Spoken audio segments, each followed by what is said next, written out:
Assalamualaikum warahmatullahi wabarakatuh.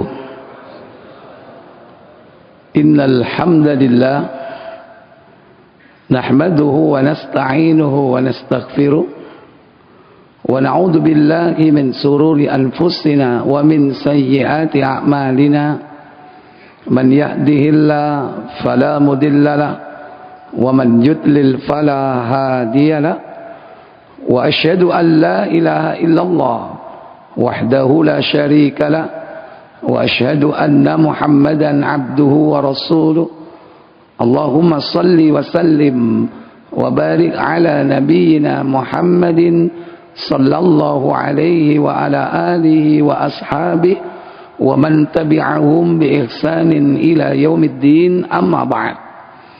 Bersyukur kita pada malam ini berjumpa kembali dalam satu majelis yang diniatkan untuk thalabul ilmi, mengkaji satu ayat dari Al-Quran, satu hadis dari Nabi yang mulia. Semoga Allah memberikan kita kemudahan memahami serta mengamalkannya dalam kehidupan kita sehari-hari. Salawat dan salam semoga terlimpah kepada junjungan kita baginda Nabi Muhammad sallallahu alaihi wasallam. Demikian pula untuk keluarga beliau, keturunannya, para sahabatnya dan seluruh pengikutnya hingga tegaknya hari pembalasan. Bapak Ibu, saudara-saudari sekalian yang dirahmati Allah Jalla wa Ala.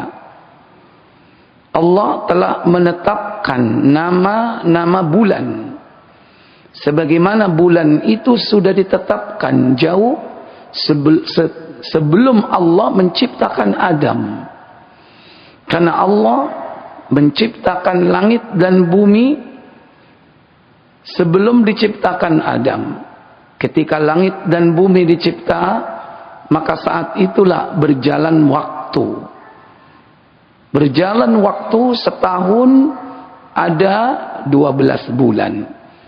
Sebagaimana Allah berfirman dalam surah At-Taubah ayat 36, Allah katakan, inna iddatash syuhuri indallah itsna asyara sya'ra fi kitabillahi yauma khalaqas samawati wal arda minha arba'atun hurum. Kata Allah, sesungguhnya bilangan bulan dalam satu tahun di sisi Allah itsna asyara sya'ra, ada 12 bulan fi kitabillah, di dalam ketetapan Allah. Kapan itu terjadi? Di waktu Allah menciptakan langit dan bumi. Minha arba'atun hurum, di antaranya ada 4 bulan suci.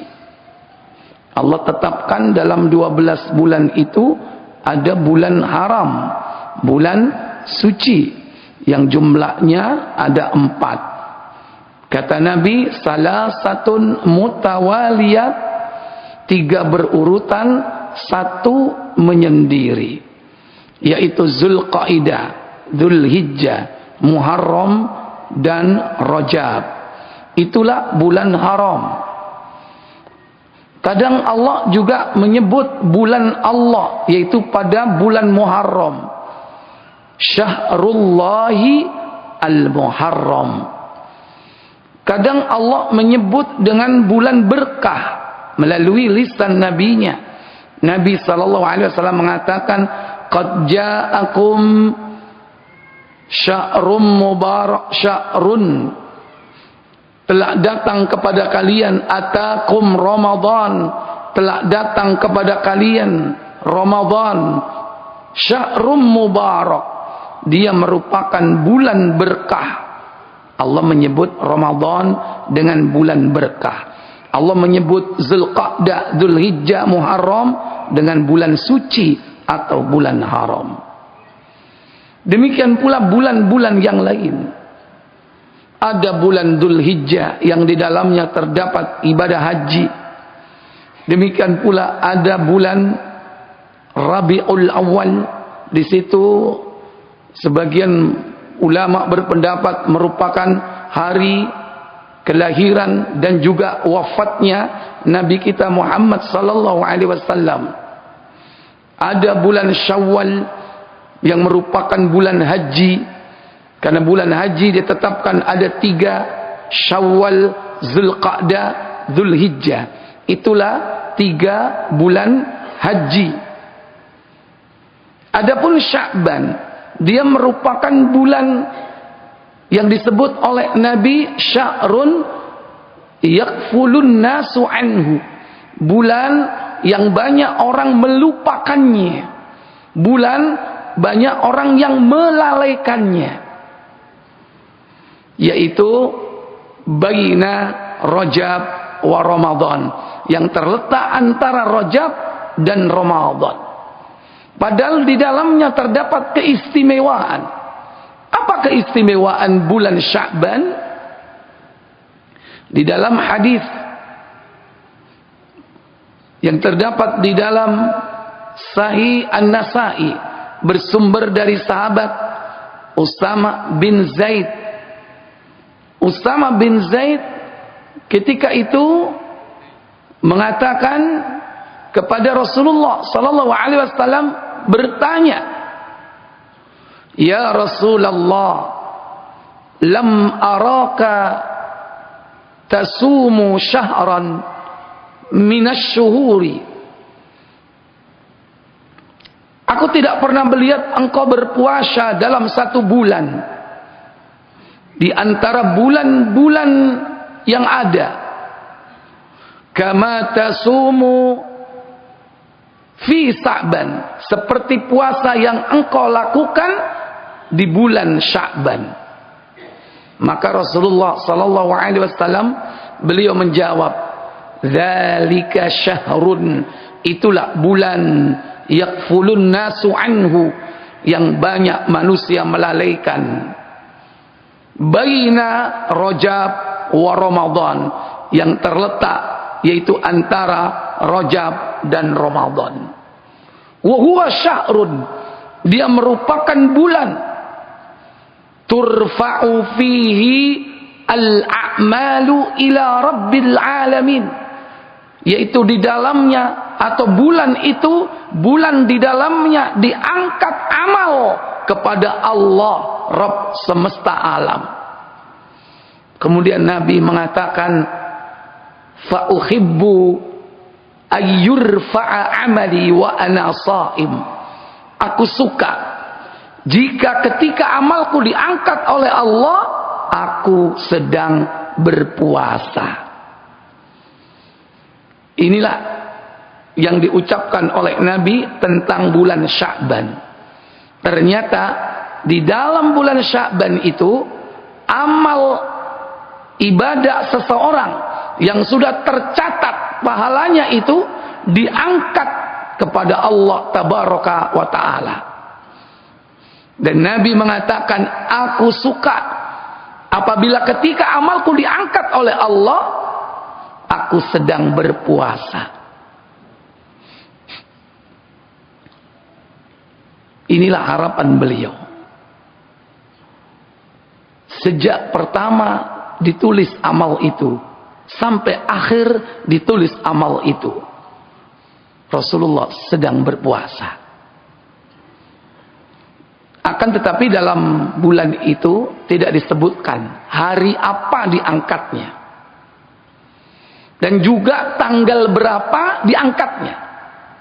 Pokoknya di bulan apa? Sya'ban. Beda kalau amal itu diangkat setiap pekan. Kalau setiap pekan Nabi menentukan atau ditentukan oleh Allah, yaitu setiap hari Senin dan Kamis. Lagi-lagi yang meriwayatkan hadis yaitu sahabat Usama bin Zaid, yang tidak lain adalah kesayangan beliau. Usama putra dari Zaid. Zaid bin Harithah merupakan anak angkat Rasulullah yang dicintai oleh Rasulullah. Yang dulu Zaid bin Haritha ini sempat menikahi Zainab binti Jahsy, yang kemudian dicerai, lantas setelah itu dinikahi oleh Rasulullah Muhammad sallallahu alaihi wasallam. Untuk apa misinya menikahi bekas istri anak angkatnya? Untuk menghapus, yaitu kebiasaan orang-orang jahiliyah yang menganggap bahwa anak angkat statusnya sama dengan anak sendiri. Dulu anak angkat, kalau bapak angkatnya meninggal dunia, dapat waris. Ini nggak benar, dan ini yang mau diberantas oleh Nabi. Hukum yang menyelisih syariat Allah. Demikian pula bekas istri anak angkat itu seakan dianggap mantu yang tidak boleh dinikahi, karena dianggap sebagai anak sendiri. Otomatis istrinya, ketika anak angkatnya meninggal, istrinya tidak boleh dinikahi karena dianggap sebagai menantu. Padahal bukan. Padahal itu adalah istri dari anak angkat. Maka bahasanya adalah menantu angkat. Nggak ada hubungan apa-apa. Angkat, adopsi, cari wong lamongan, anak ngape, nggak ada itu. Nggak dapat warisan, statusnya seperti orang lain, bukan seperti anak sendiri. Makanya kemudian Zaid setelah menikahi Zainab binti Jahsy merasa tidak level, makanya dia tidak bahagia. Sementara Zainab sendiri juga begitu, pengen bercerai dari Zaid. Zaid pun pengen mencerainya. Tapi Nabi menyuruh, tahan dulu ya Zaid, tahan, jangan kau cerai. Belum ada informasi atau perintah dari langit. Begitu diperintah oleh Allah dicerai, akhirnya Rasul pun menikahi Zainab binti Jahsy. Karena dia tidak memiliki karib kerabat. Siapa yang menikahkan? Allah langsung yang menikahkan dari langit ketujuh. Itu bahasanya, dari langit ketujuh. Sementara istawa 'alal 'arsy, Allah langsung yang menikahkannya. Makanya begitu masuk ke rumah Zainab binti Jahsy, Rasul sallallahu alaihi wasallam langsung menjimaknya karena sudah dinikahkan langsung oleh Allah tabaraka wa taala. Antum baca surah Al-Ahzab sampai habis, nanti ketemu riwayat tentang itu. Ikhwatal iman, azani Allah. Nah, Zaid ini anak angkat Rasulullah yang dulu sempat disematkan nama Nabi di belakangnya, Zaid bin Muhammad. Ditegur oleh Allah, nggak boleh menempatkan nama bapak angkat di belakang anak angkat. Iku dudu apa-apamu iku. Makanya jangan gegabah, jangan ngawur, apalagi sampai ditetapkan dalam catatan sipil, dibuat akte kelahiran, bahkan ngaku sebagai bapak kandungnya. Wal iyadu billah. Belum nanti ketika anak ini perempuan, ketika dinikahkan, dia dengan bangga dan hebatnya menikahkan anak angkatnya. Padahal haram, tidak boleh berhak bapak angkat menikahkan anak angkatnya. Karena walinya tidak ada. Walinya wali hakim atau wali bapaknya sendiri kalau memang ada. Atau diantara wali-walinya yang masih ada. Bapak angkat gak boleh memasuki wilayah itu. Ikhwatal iman. Ini sekilas tentang siapa? Zaid bin Haritha yang punya anak namanya Usama, merupakan kecintaan Nabi, putra dari kecintaan Nabi sallallahu alaihi wasallam. Beliau juga bertanya tentang puasa Senin dan Kamis, di mana dia mengatakan, wahai Rasulullah, tidak ada satu hari yang engkau tinggalkan di mana engkau selalu berpuasa. Maka Nabi sallallahu alaihi wasallam bertanya, ayyu yaumain, dua hari apa itu? Maka Nabi sallallahu alaihi wasallam bertanya kepada Usama tentang 2 hari tersebut. 2 hari yang belum pernah beliau tinggalkan puasa di dalamnya. Maka Nabi mengatakan, maka Usama mengatakan 2 hari itu adalah Yaumal Itsnain wa Yaumal Khamis, yaitu hari Senin dan hari Kamis. Kemudian Nabi sallallahu alaihi wasallam menjawab tentang pertanyaan Usama bin Zaid itu. Beliau mengatakan Yaumal Itsnain wal Khamis, dzalikal yaumain, itulah 2 hari. Inna a'malal ibadi tu'radu, pada saat itulah diangkat amal ibadah seseorang, yaitu kepada Allah tabaraka wa ta'ala. Fa uhibbu an ayyurada amali wa ana shaim, dan aku suka jika ketika amalku diangkat kepada Allah pada hari Senin dan Kamis, aku sedang berpuasa. Jadi beruntunglah, berbahagialah orang-orang yang mendawamkan puasa Senin dan puasa Kamis, karena di hari itulah amal ibadah seseorang diangkat dalam 1 pekan. Adapun dalam tahunan, yaitu diangkat di bulan apa? Sya'ban. Akan tetapi tidak disebutkan hari dan tanggalnya.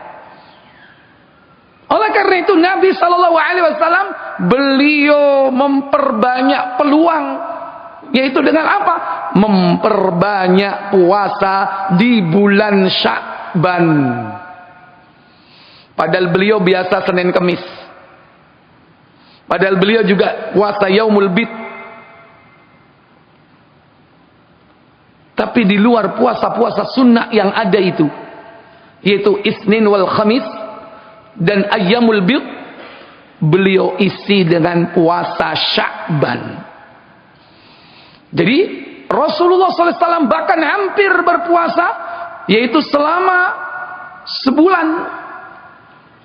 Sehingga dalam sebuah hadis riwayat dari Aisyah radhiyallahu taala anha yang terdapat di dalam Sahih Muslim, Nabi dikabarkan oleh Aisyah, "Ma ra'aitun nabiyya sallallahu alaihi wasallam."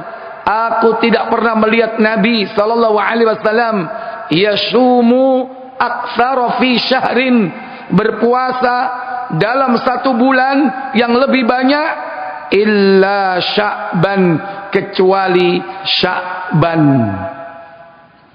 Maka Bapak Ibu, saudara-saudari sekalian, perbanyaklah puasa di bulan Sya'ban. Kalau kita terbiasa dengan puasa sunnah, mungkin Senin Kamis, mungkin Ayyamul Bid, maka di luar puasa-puasa sunnah itu, sempurnakan dan lengkapilah dengan puasa Sya'ban. Semoga ketika nanti amal kita diangkat oleh Allah, saat itu kita sedang berpuasa. Ini yang pertama. Yang kedua, laksanakan puasa Sya'ban itu jauh sebelum datangnya pertengahan Sya'ban. Karena siapa yang tidak berpuasa Sya'ban, kemudian didahului dengan datangnya pertengahan bulan Sya'ban, maka sesudahnya tidak ada puasa baginya. Sebagaimana dalam sebuah hadis riwayat Abu Dawud di nomor 2337 dari Abdul Aziz bin Muhammad, ia berkata, Abbad bin Katsir datang ke Madinah. Kemudian ia hendak menuju pertemuan Al-A'la. Setelah itu Al-A'la menarik tangan Abbad dan mempersilakannya duduk. Kemudian berkata, orang ini akan menceritakan sebuah hadis yang diriwayatkan dari bapaknya, dari Abu Hurairah radhiyallahu taala anhu, bahwasanya Rasul sallallahu alaihi wasallam bersabda, "Idzan tasafa Sya'banu fala tasumu. Jika bulan Sya'ban sudah mencapai pertengahan, maka janganlah kalian berpuasa. Jadi nek gak poso Sya'ban sadurunge pertengahan Sya'ban, mesisan gak usah poso. Kecuali yang terbiasa puasa sunnah, maka dia boleh puasa sunnah seperti biasanya. Yang dimaksud di sini fala tasumu, jangan kau berpuasa, yaitu apa? Jangan puasa Sya'ban setelah pertengahan bulan. Kenapa? Karena engkau tidak mengawalinya sebelum pertengahan bulan. Contoh, saniki tanggal pinten Sya'ban? Tanggal 6. Nggih. Tanggal 6 gak poso, 6, 7, 8, 9, 10, 11, 12, 13, 14, 15, 16 ujuk-ujuk poso Sya'ban. Gak ono. Kenapa? Karena sudah pertengahan. Sementara dia tidak mengawali puasa Sya'ban sebelum itu. Kecuali kalau apa? Dia sudah mengawalinya. Puasa Sya'ban itu sebelumnya. Contoh, tanggal 6 poso Sya'ban, 7 gak poso, polane Safar, 8 poso Sya'ban, 9 gak poso, polane ono traktiran. Kadang-kadang kan ngono kan, sampean wis sahur batal gara-gara awane dijak mangan, ya. Habis itu puasa lagi, terus sampai akhir boleh, karena sudah mengawalinya, sehingga melanjutkannya pun boleh, walaupun sudah sampai pertengahan, maka boleh melanjutkan sesudahnya. Tapi kalau tidak mengawalinya, maka nggak usah, mesisan gak poso. Atau dia tidak puasa Sya'ban, dia biasa puasa sunnah, Senin Kemis, Senin Kemis, Senin Kemis. Pertengahan Sya'ban sudah datang, bahkan lewat, biasa saja Senin Kemis kerjakan, nggak ada urusan dengan Sya'ban, kerjakan. Yang dimaksud kalimat ini fala tasumu, jangan berpuasa, itu adalah puasa Sya'ban. Adapun yang biasa puasa Senin Kemis, lanjut, nggak ada urusan. Inilah yang diajarkan oleh Nabi kita Muhammad sallallahu alaihi wasallam tentang bagaimana memperlakukan ibadah di bulan Sya'ban, terutama berkaitan dengan as-siyamu Sya'ban, yaitu puasa Sya'ban. Kemudian yang ketiga, bagi mereka yang berpuasa Sya'ban sementara tidak biasa puasa sunnah yang lain, maka berhentilah sehari atau 2 hari sebelum Ramadan, supaya tidak nyambung kepada Ramadan. Kecuali bagi mereka yang terbiasa puasa sunnah tertentu, maka seandainya nyambung ke Ramadan, boleh. Sebagaimana keumuman dalam sebuah hadis yang terdapat dalam Sahih Al-Bukhari, dalam versi KBC di nomor 944, bahwasanya Nabi sallallahu alaihi wasallam beliau bersabda, la tuqaddimu Ramadan, jangan kalian memulai, mengawali, mendahului puasa Ramadan bisaumin yauman au yaumain, dengan berpuasa sehari atau 2 hari.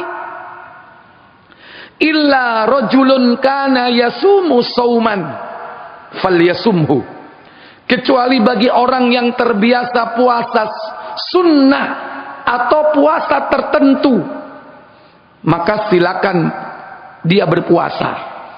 sehingga nyambung pun nggak apa-apa. Kalau tidak biasa puasa sunnah atau puasa tertentu, hanya puasa Sya'ban saja, maka berhentilah sehari atau 2 hari. Contoh,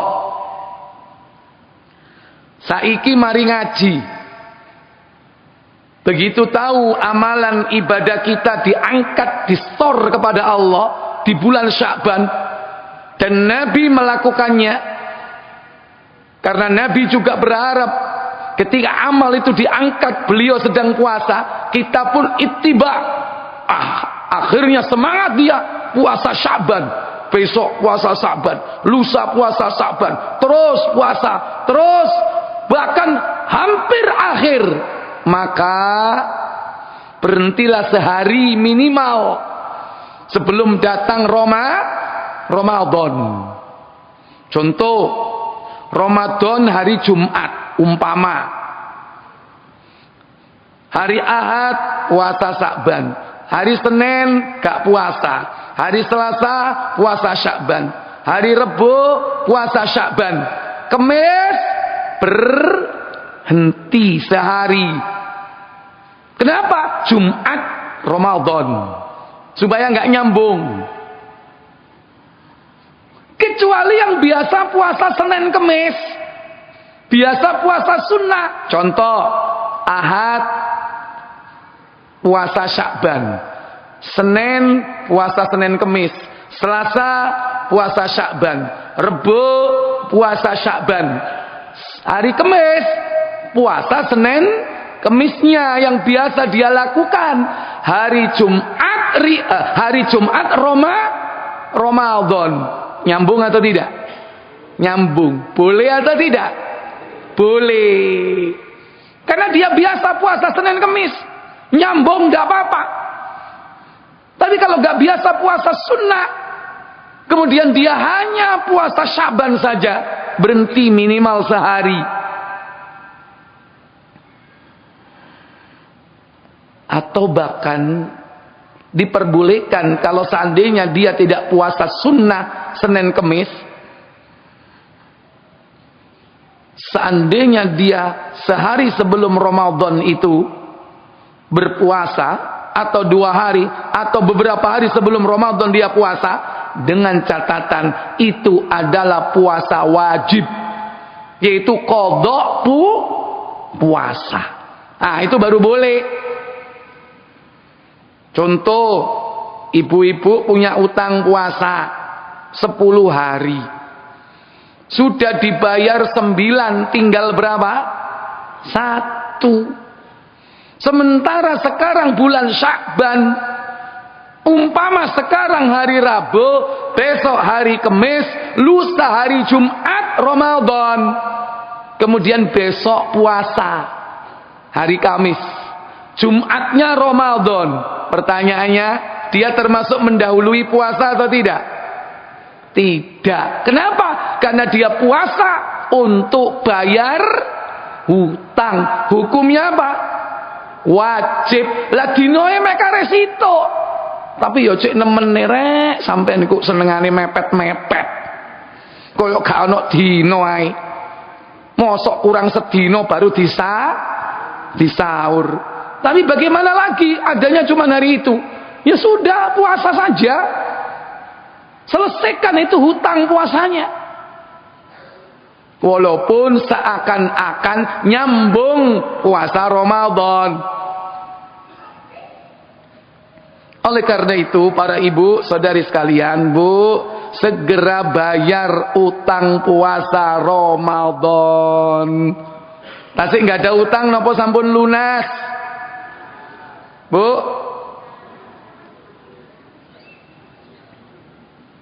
segera bayar.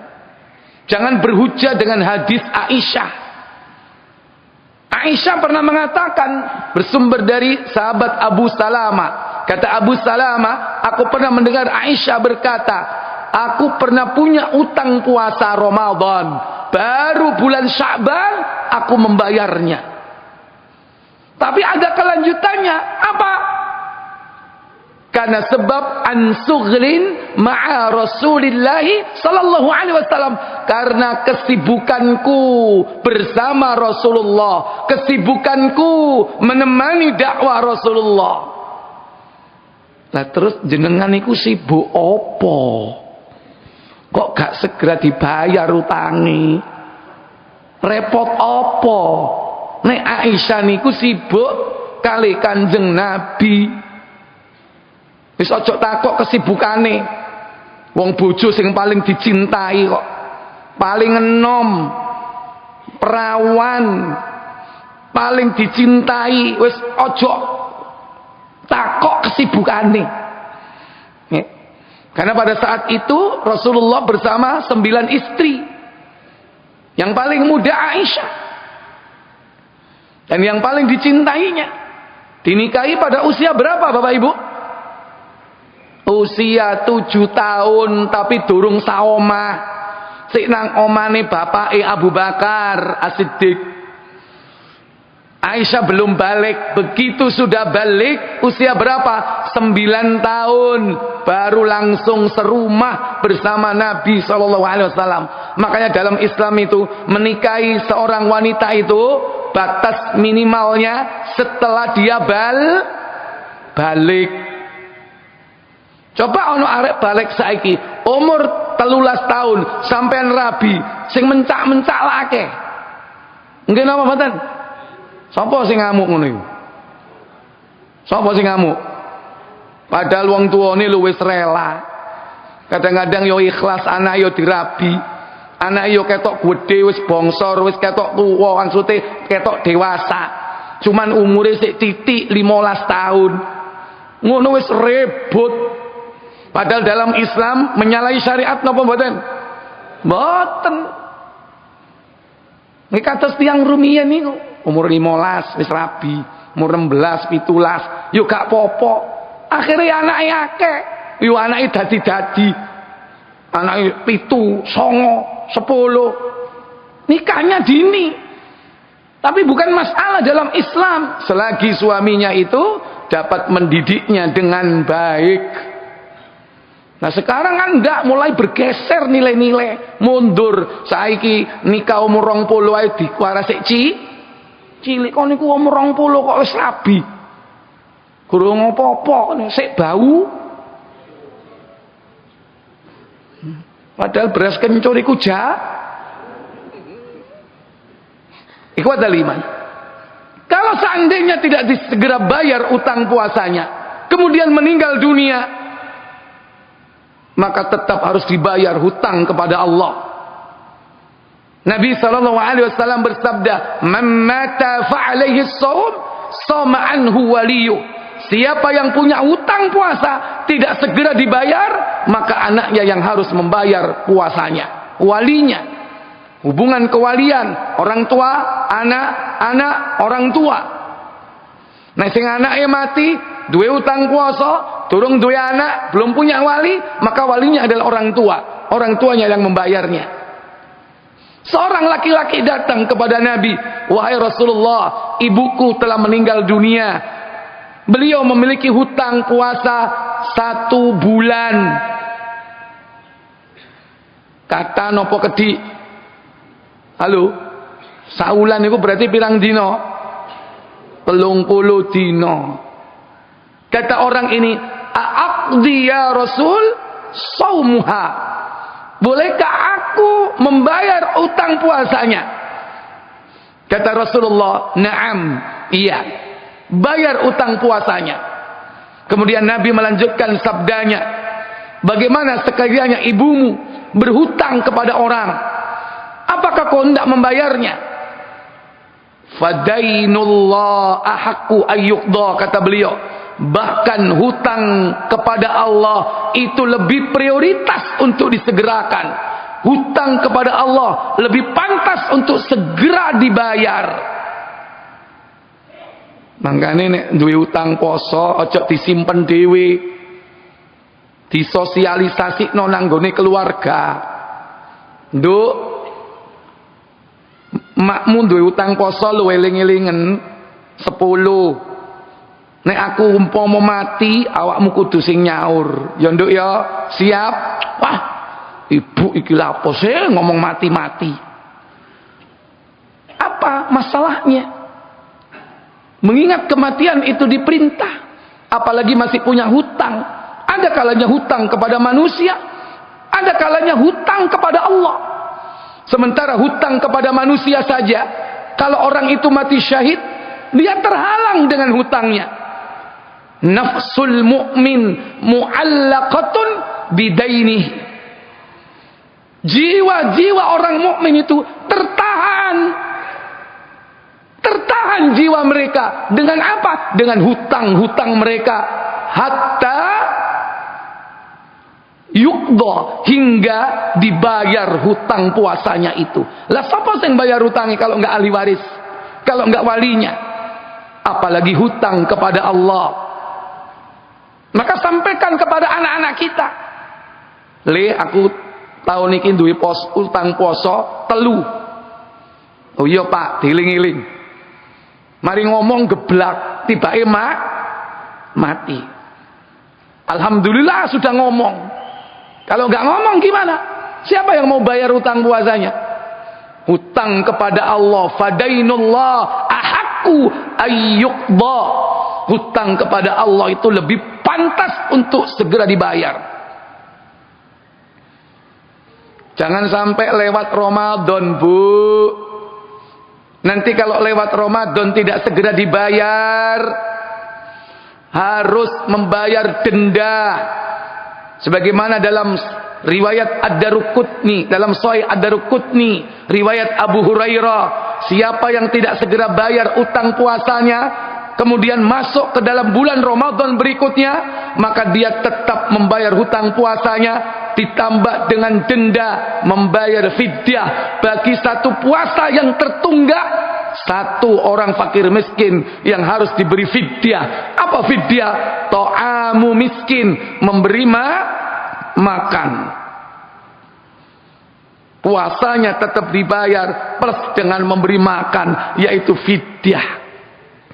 Ikhwatal iman, a'azzani Allah wa iyyakum. Yang keempat, segera raih ampunan Allah sebelum datang bulan di mana Allah mengobrol ampunan. Bulan di mana Allah banyak mengampuni hamba-hambanya, yaitu bulan Ramadan. Tentu dengan amaliyah yang ada di dalamnya. Dengan puasa Allah mengampuni dosa. Ghufira lahu ma taqaddama min dambi. Dengan qiyamul Ramadan, salat tarawih, Allah mengampuni dosa. Man qama Ramadanan imanan wa ihtisaban ghufira lahu ma taqaddama min dambihi. Dengan infak dan sedekah orang mengampuni dosanya. Kata Nabi, as-sadaqatu tudfi'ul khati'at. Sedekah dapat menghapus kesalahan. Karena tudfi'ul ma'un nara. Sebagaimana api dipadamkan oleh air. Demikian pula amalan-amalan yang lain yang dikerjakan di bulan Ramadan. Tapi Bapak Ibu Saudara sekalian, tanpa mengerjakan amal kebaikan, tanpa mengerjakan amal ibadah, di bulan Sya'ban Allah akan mengampuni dosa-dosa hambanya. Tapi dengan syarat. Syaratnya bukan amal ibadah sebagaimana Ramadan, puasa, sholat malam, baca Quran, ibadah-ibadah sedekah dan yang lainnya, tidak. Syaratnya cukup dua. Apa itu? Perbaiki hubungan dengan Allah, perbaiki hubungan dengan sesama manusia. Hablum minallah wa hablum minan nas. Dalam sebuah riwayat hadis, nanti di pertengahan bulan Sya'ban Allah akan mengampuni dosa-dosa makhluknya. Walaupun orang itu tanpa beramal, tapi dengan syarat orang itu tidak melakukan kesyirikan. Ini syarat yang pertama. Dan yang kedua, tidak bermusuh-musuhan dengan saudara sesama muslimnya. Berarti ini hablum minallah dan hablum minan nas.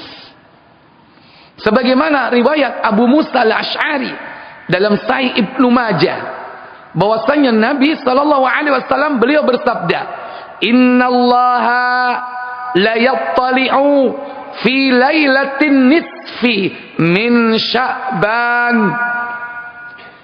Sesungguhnya Allah akan memantau di malam pertengahan bulan Sya'ban.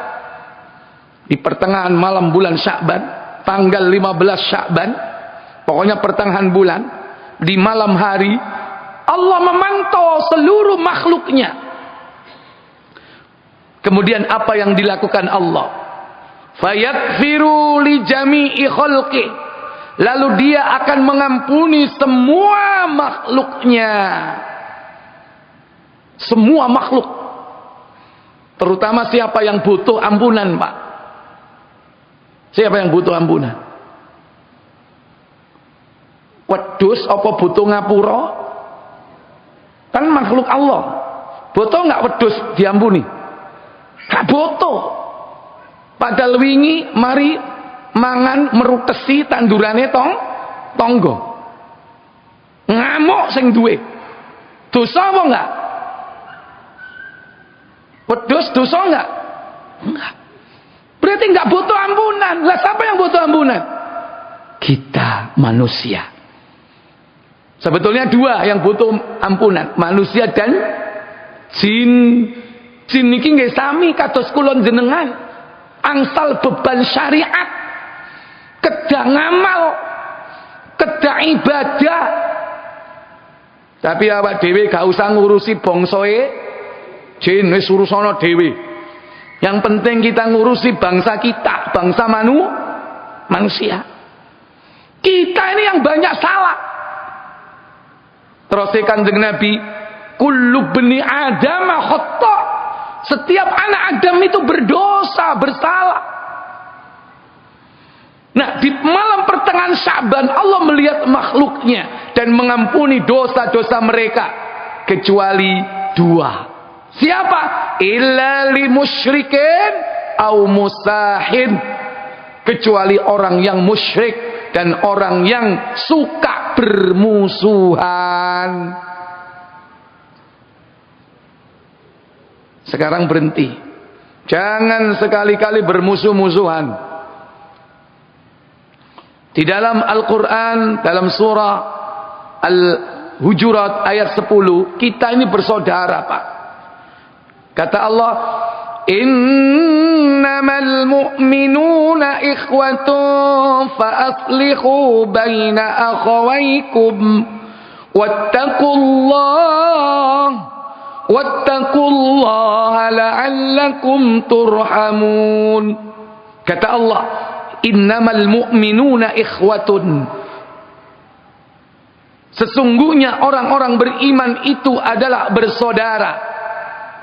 Fa aslihu, maka perbaikilah hubungan baina akhawaikum, di antara saudara-saudara kalian. Wattaqullah, dan bertakwalah kalian kepada Allah, la'allakum turhamun, agar kalian mendapatkan rahmat. Nek ana kancane bermusuhan, dikongkon perbaikan, islah.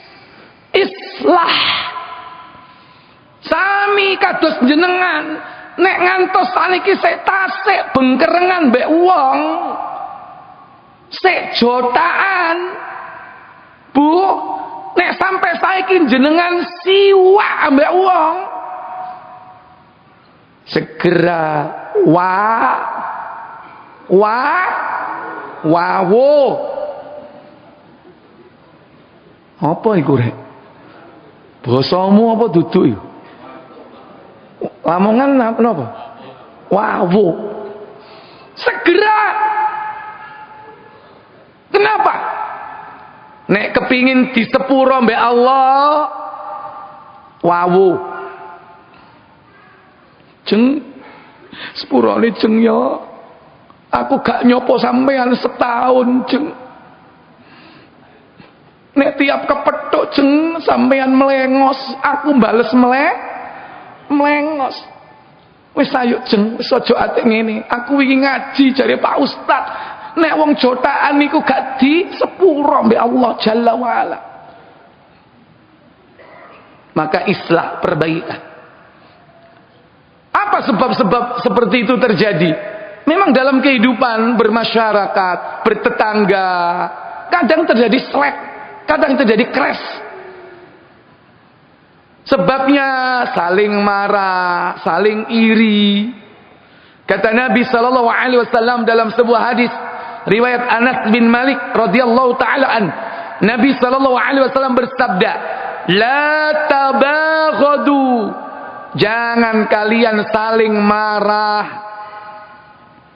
Nek ana kancane ngamuk, sampean ojo melok ngamuk. Nek ana geni, ojo dadi geni, dadi apa? Banyu. Lah sampean delok kancane ngamuk, melok ngamuk. Geni ketemu geni kok kobongan. La tabaghadu. Dalam hadis ini memakai wazan tafa'ala. Wazan ini menandakan apa? Saling marah. Jadi ini ana si A marah, B aja melok marah. Nek A mbek B kepethuk padha ngamuke dadi. Makanya kalau ada orang marah, wis aja jarno, aja direken, aja direwangi. Bu, nek pake ngamuk, jenengan rewangi napa mboten? Bu. Lho menengae. Bu. Menawi garwan jenengan ngamuk, jenengan rewangi napa mboten? Jenengan mendel napa bales? Bales. Astagfirullah. Mangkane ya iku sing garai jotaan, Mas yo bebojoan tapi gak petegur sapa meneng-menengan. Iku keluarga aliran kebatinan iku meneng. Batin tok. Satu, ini sebabnya saling marah. Dua, wala tahasadu. Jangan saling dengki, saling duwe tangga drengki. Mungkin napa mboten? Gak ada tangga kados ngoten niku. Mungkin napa mboten? Sangat mungkin duwe tangga drengki. Kadang-kadang ya ngelokno, kadang-kadang gak ngelokno tapi napa? Nyapu kadang-kadang dibuak nang latari. Jarno, nek ana kaya ngono, dibuang nang latari jenengan, ya buaken nang sampahmu. Wis gak usah dibales. Jenengan dikai sampah, ojo mbales, mari ngono bak sampahe dhek mok walik. Ojo. Ya. Jadi jangan orang dengki dibalas dengan dengki. Ini sebabnya orang apa? Bermusuhan. Yang ketiga, wala tadabaru. Jangan saling acuh tak acuh satu sama lain. Apa? Sengkur menyingkur. Kepethuk tuk gak gelem nyopo. Ya gara-gara niku wau saling marah, saling dengki. Akhirnya apa? Gak bertegur sapa. Lah uripe sak kampung dalane mek siji. Ya tetep kepethuk.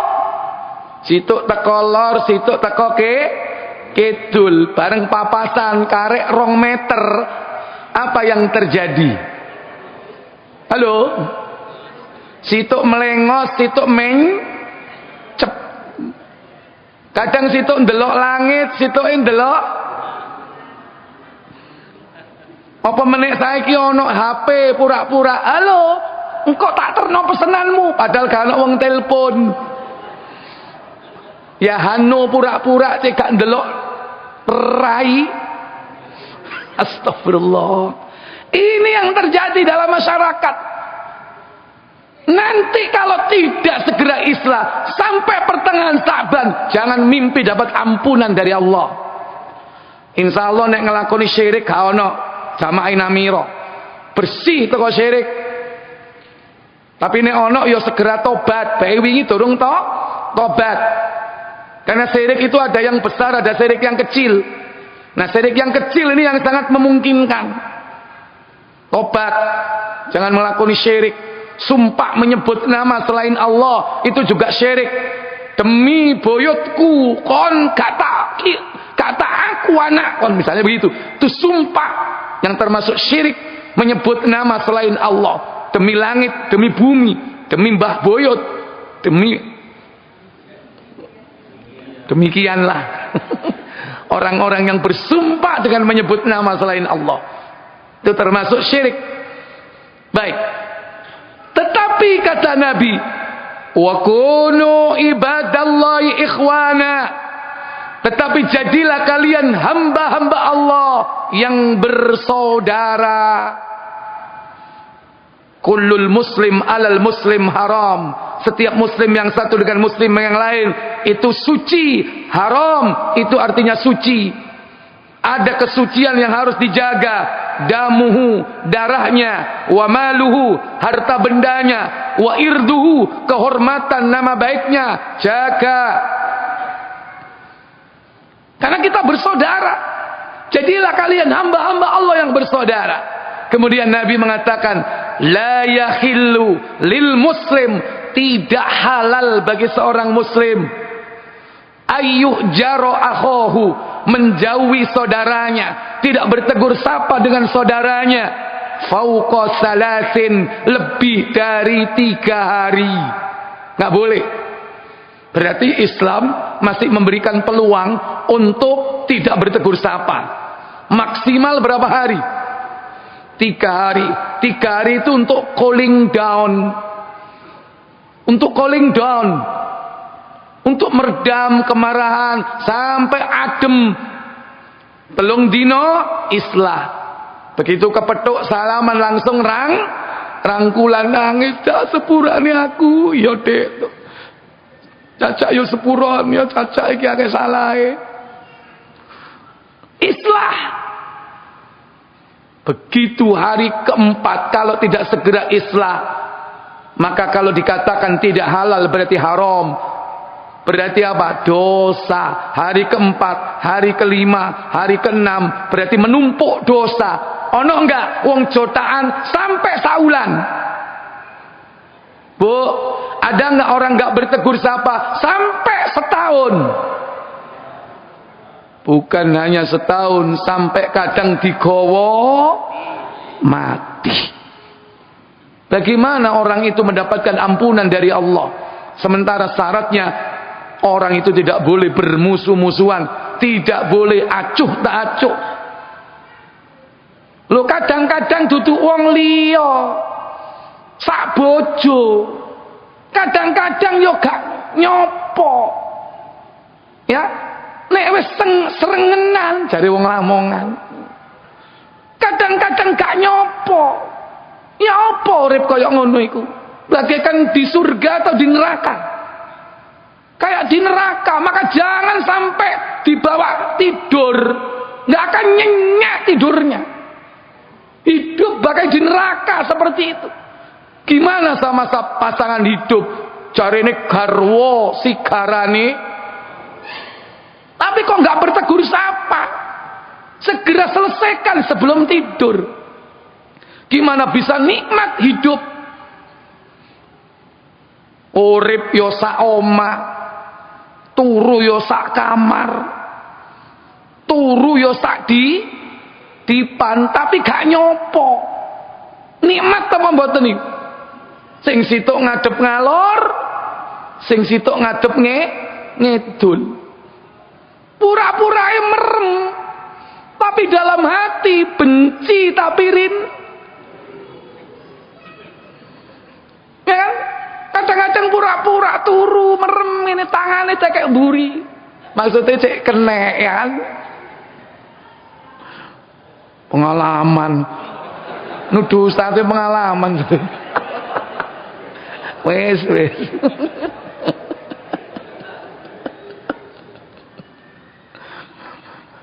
Engkau isu kepingin mangan, gak gelem ngomong karena gengsi. Pokoknya mama yang harus bicara dulu. Papa nggak salah. Sing wedok ya ngono. Pokoknya papa yang harus bicara lebih dulu. Mama nggak salah. Gengsi. Tapi boto. Akhirnya boto ya apa ditulis. Ma, gawe no sego goreng. Tekek nang ngene meja ngarep. Diwaca, ambek mamae diwaca, balese ya nulis pisan, gawe ya dhewe. Ya apa urip kaya ngono rek kok gak bertegur sapa. 3 hari cukup. Jangan dilanjutkan hari keempat. Hadis ini berlaku untuk siapapun. Apakah itu teman, apakah itu sahabat, apakah karib kerabat, termasuk suami istri. Lho kok ono dadi bojo lanang wedok sampai tahunan gak bertegur sapa. Gimana hidupnya untuk memperoleh bahagia seperti itu? Lebih-lebih bukan perkara bahagia. Yang lebih hebat lagi di sini bagaimana caranya Allah mengampuni dosa kita. Kalau itu terjadi, segera selesaikan. Yang terakhir Bapak Ibu saudara sekalian yang dirahmati Allah tabaraka wa taala,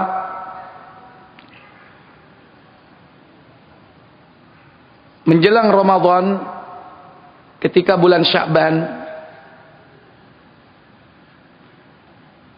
jangan mengamalkan amalan-amalan yang tidak ada tuntunan di dalam Islam. Baik itu i'tiqad, keyakinan, ataupun amaliyah. Karena di antara kaum muslimin ini kadang mengamalkan amalan yang dianggap ibadah. Tapi Nabi tidak memberi contoh. Nabi tidak pernah bersabda, Nabi tidak pernah melakukan. Demikian pula sahabat. Contoh,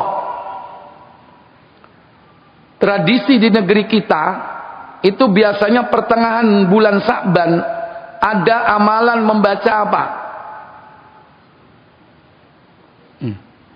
Pura-pura gak ero ini. Padahal nek tekon disi. Baca apa? Halo?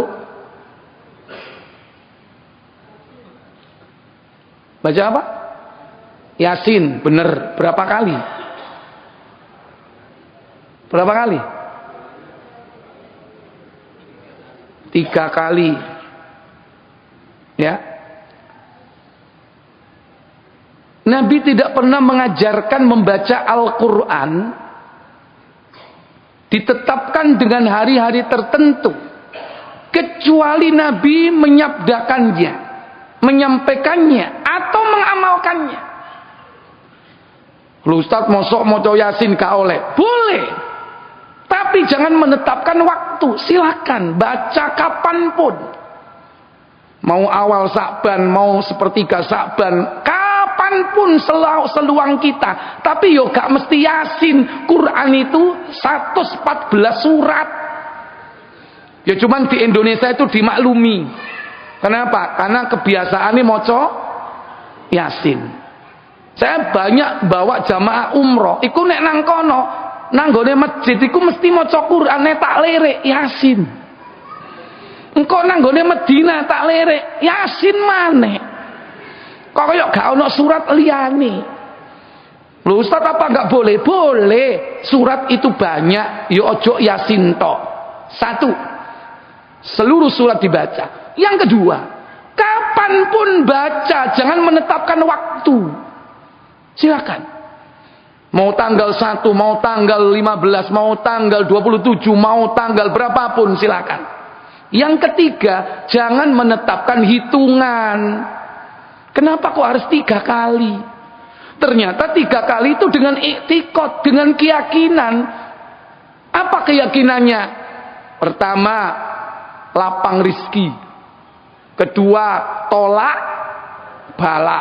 Ketiga, panjang umur. Ini keyakinannya, makanya diwaca ping 3. Keyakinan ini harus ada dasarnya. Iktikad, keimanan itu harus ada dasarnya.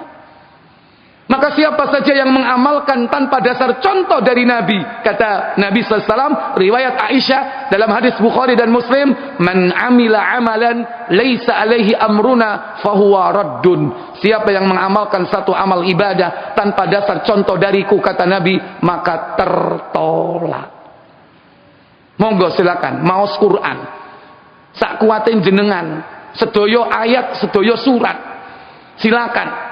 Tapi jangan kita menciptakan aturan ibadah baru dengan menentukan bacaan, menetapkan hari, menetapkan tanggal, menetapkan hitungan, apalagi dengan keyakinan iktikad tertentu. Kalau itu terjadi, butuh dalil. Dalil dari mana? Al-Quran dan As-Sunnah. Itulah yang diperintahkan oleh Nabi untuk ittiba, yaitu mengikuti ajaran Nabi sallallahu alaihi wasallam. Semoga Allah memberikan kita kesempatan usia panjang untuk berjumpa dengan Ramadan dan mengisi bulan-bulan nanti dengan amal ibadah ikhlas karena Allah, wal mutaba'ah sesuai tuntunan Rasulullah Muhammad sallallahu alaihi wasallam. Mungkin ini yang bisa saya sampaikan, semoga bermanfaat untuk kita. Kita tutup dengan kafarat majlis. Subhanakallahumma wa bihamdik asyhadu an la ilaha illa anta astaghfiruka wa atubu ilaik. Wassalamu alaikum warahmatullahi wabarakatuh.